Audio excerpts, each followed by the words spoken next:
થરાદમાં લડાયક નેતા જિગ્નેશ મેવાણીને વ્યાપક સમર્થન. રસ્તા ઉપર ઉમટ્યા લોકો. દારૂ ડ્રગ્સના વિરોધમાં સૂત્રોચ્ચાર. કલેક્ટરને આવેદનપત્ર. આજરોજ થરાદ ખાતે જિગ્નેશ મેવાણીના સમર્થનમાં મોટી સંખ્યામાં લોકો જોડાયા હતા. ગુજરાતમાં હાલ પોલીસ અને જિગ્નેશ મેવાણી વચ્ચે જાણે વોર ચાલી રહ્યો હોય તેવું લાગી રહ્યું છે. છેલ્લા કેટલાક દિવસથી સતત શાબ્દિક પ્રહારો ચાલી રહ્યા છે.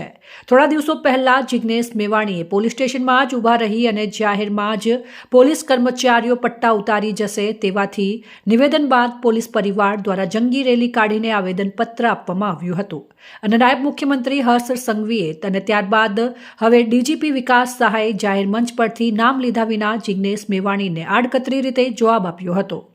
સોશિયલ મીડિયાના માધ્યમથી જિગ્નેશ મેવાણી સરકાર અને ડીજીપીને સવાલો કરી રહ્યા છે. ત્યારે હવે આ મામલે થરાદમાં હવે મોટી સંખ્યામાં લોકો જિગ્નેશ મેવાણીના સમર્થનમાં મેદાને ઉતર્યા છે.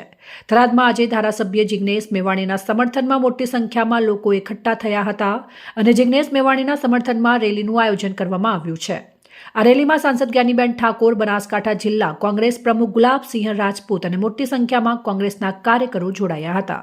જિગ્નેશ મેવાણીના સમર્થનમાં રેલી થરાદ 4 રસ્તાથી કલેક્ટર કચેરી લઈ જવામાં આવી હતી. જિગ્નેશ મેવાણીના સમર્થનમાં લોકોએ જય ભીમના નારા લગાવ્યા. સાથે જ જિગ્નેશભાઈ તુમ આગે બઢો, હમ તુમ્હારે સાથ હૈના નારા લગાવ્યા. કલેક્ટર કચેરીમાં જિલ્લા કલેક્ટરને ડ્રગ અને દારૂની બદી બંધ કરવા માટે આવેદનપત્ર આપવામાં આવ્યું હતું. સર્વ સમાજના લોકો જે રીતે ગુજરાતમાં બનાસકાંઠામાં થરાદ વાવની અંદર ડ્રગ્સનું પ્રમાણ વધ્યું છે, દારૂનું પ્રમાણ વધ્યું છે, બેફામ ચાલી રહ્યું છે અને જ્યારે જિગ્નેશભાઈ મેવાણી એની રજૂઆત કરે છે ત્યારે દબાવવા માટે કરીને ક્યાંક પોલીસ પરિવારના પોતાની છે આગ ધમકી સ્વરૂપે જો રેલીઓ કાઢતા હોય તો કોઈ જિગ્નેશભાઈ એકલા નથી, હજારો લોકો એમની સાથે જ એના ભાગરૂપે આજે થરાદમાં આવેદનપત્ર આપ્યું છે. આજે થરાદ હોય, વાવ હોય, સુઈગામ હોય કે લાખણી હોય, ધાનેરા, પાલનપુર, ડીસા, દમે મોટી સિટીઓમાં સ્કૂલોની બહાર, કોલેજોની બહાર, મોટા ગ્રાઉન્ડોમાં જ્યાં જુઓ ત્યાં ડ્રગ્સ વેચાઈ રહ્યું છે. સરકારને ખબર છે, સરકાર સુધી હપ્તા જાય છે, પોલીસને ખબર છે, પોલીસ સુધી હપ્તા જાય છે. છેલ્લા 3-4 વર્ષની અંદર બનાસકાંઠા અને થરાદવામાં જે ડ્રગ્સનું પ્રમાણ છે કે દારૂ તો હજી લિમિટ છે, ક્યાંક સુધરી શકશે પણ ડ્રગ્સના રવાડે છોકરો છોકરી ચડી જશે તો પાછા વળવાના નથી, પરિવાર બરબાદ થવાનું છે.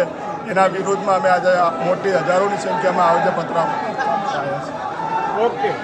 દલિત સમાજ, સર્વ સમાજ કોંગ્રેસ પાર્ટી આયોજિત જે 24 તારીખે અહીંના બુટલેગરોના સાથ સહકારથી પોલીસે અને એમના પરિવારોએ એક લોકશાહીનો અવાજ દબાવવા માટેનું જે કામ કર્યું એને વખોડવા માટે આજે રેલી કાઢી છે. આજે બંધારણ દિવસ પણ છે અને બંધારણમાં વાણી સ્વતંત્રતાના અધિકારો આપેલા છે.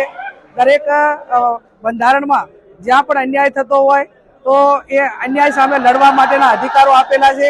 જિગ્નેશભાઈ મેવાણી સામે એક પોલીસ ડિપાર્ટમેન્ટ એ લોકશાહીની અંદર અવાજ દબાવવા માટેનું કૃત્ય કરતા હોય તો આ બાબતને અમે વખોડી કાઢીએ છીએ અને પોલીસનું કામ કાયદો અને વ્યવસ્થા જાળવવાનું છે.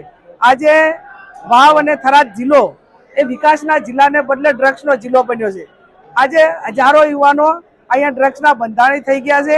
આવનાર સમયની અંદર આ વિસ્તાર એ મોટો ક્રિમિનલ ના બને અને આને કંટ્રોલ કરે એના માટે કરીને આજે આવેદનપત્ર આપ્યું છે. પોલીસ ડિપાર્ટમેન્ટને પણ એમની પાસે અપેક્ષા રાખીએ કે તમે જે આ દારૂ, ડ્રગ્સ અને તમામ કેફી પદાર્થોના હપ્તા લ્યો છો તો યાદ રાખજો, કુદરતને અહીંયા દેર હોય અંધેર ના હોય. કાલે બપોરે તમારા દીકરાઓ આ રવાડે ચડશે અને એ ટાઈમે ખબર પડશે. મારી પોલીસની સ્ટાફની જે બહેનો હોય કે જે સ્ટાફ હોય એમની પાસે પણ અપેક્ષા રાખું કે આજ નાની નાની ઉંમરે જે મહિલાઓ વિધવા થાય છે અને એના પરિવાર બરબાદ થાય છે, પરિવાર બરબાદ થાય છે ત્યારે સમાજ વેરવિખેર બને છે અને એના કારણે અનેક સાઈડ ઇફેક્ટ થતી હોય છે અને એ બધું ન થાય એના માટે કરીને આ વિસ્તારમાં કાયદો વ્યવસ્થા જળવાય અને તમામ કેફી પદાર્થોનું જે વેચાણ થાય છે ખુલ્લે આમ થાય છે, હપ્તા લઈને થાય છે. ના તો અમારા ધ્યાનમાં આવ્યું છે કે અહીંની પોલીસ તો માત્ર ઉઘરાણી કરે છે. અહીંના પોલીસની ઉઘરાણી કરે ને તો માત્ર 10% નથી મળતા, બાકી 90% તમામ ઉઘરાણીની રકમ એ ગાંધીનગર મંત્રીઓ સુધી પહોંચાડવામાં આવે છે. ત્યારે મંત્રીઓને સરકારને પણ કહેવા માંગુ છું કે કદાચ તમે પૈસા કે દરેકના પૈસા જરૂરી હશે એવું માનીએ પણ જે આ એક ગરીબોની હાયના પૈસા અને એક ગરીબ સમાજોને બરબાદ કરવાના પૈસાના હપ્તા તમે લ્યો છો તો તમને કુદરત પણ નહીં છોડે. તમે તમારો રાજધર્મ નિભાવો અને આ વિસ્તારમાં એકાદી બુલંદ અવાજ ઉપડ્યો છે એ ના છૂટકે આ બધાને જ્યારે મેદાનમાં આવવું પડ્યું છે, રોડ ઉપર આવવું પડ્યું છે, એની સંવેદના સમજી અને સરકાર આ બાબતમાં ગંભીરતાપૂર્વક પગલાં લે એવી હું અપેક્ષા રાખું છું.